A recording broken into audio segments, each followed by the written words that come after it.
In this video, learn how app campaigns work and how app campaigns can help you acquire more users at scale and simplify your marketing strategy.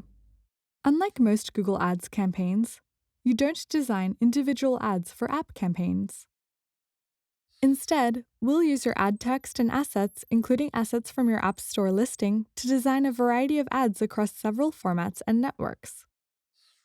App campaigns leverage the power of machine learning and automation to understand hundreds of millions of signal combinations, so you can connect with the right user at the right time.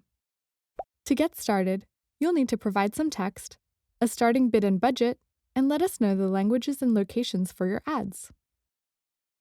Then, our system will test different asset combinations and serve ads that are performing the best more often, with no extra work needed from you. As simple as that. For app campaigns to maximize the benefits of automation, provide apps with an abundance of data. Allow machine learning time to collect and analyze the data.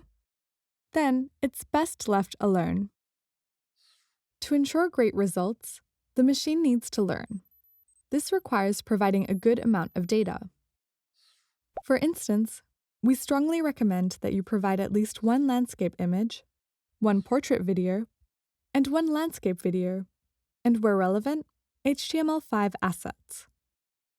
Collecting and processing all the data takes time, so calculate this in as you build your app campaigns. While machine learning does its work, avoid making changes to the campaign settings. Instead, you can focus on more value-adding tasks for your customers. Now that we understand how app campaigns work, let's start setting up your app campaign. Luckily, our next video in the Readiness series covers this. Click Next to learn more. If you have any questions or for more information, please visit Google Ads Help.